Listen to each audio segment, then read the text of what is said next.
আমার ভাই মত কেন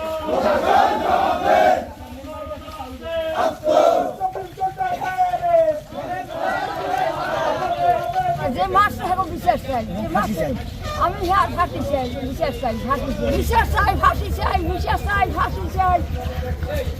কিন্তু আমি আর ওর কথা বলতে পারছি না। ওর যদি সুষ্ঠু বিচার না হয় তাহলে আমাদের নাচনমহল ইউনিয়নবাসী প্রয়োজন বোধে ঢাকা যাবে, এর বিচারের জন্য প্রয়োজন বোধে মাননীয় প্রধানমন্ত্রীর কাছে যাবে। 24 ঘন্টার ভিতরে আইন শৃঙ্খলা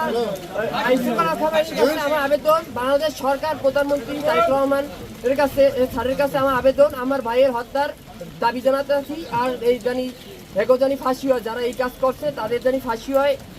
আজকে আমার নাচনমহল ইউনিয়নের যুব দলের সক্রিয় নেতা, কারা নির্যাতিত নেতা, আমার প্রাণ প্রিয় ভাই যারা নির্মমভাবে হত্যা করেছে।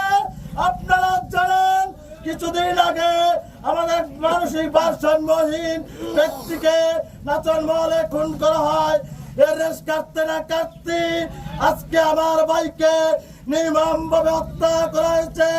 আইন শৃঙ্খলা বাহিনীর অবনতি হলে যা হয়, আমি প্রশাসনের কাছে দৃষ্টি আকর্ষণ করব। আপনারা যেভাবে আইন শৃঙ্খলা ব্যবস্থা নিচ্ছেন, আমাদের কাছে আমাদের জীবনের কোনো নিরাপত্তা নাই। আপনারা আজকে আমার বাবু ভাই 3 দিন হয়েছে তাকে নির্মমভাবে হত্যা করা হয়েছে।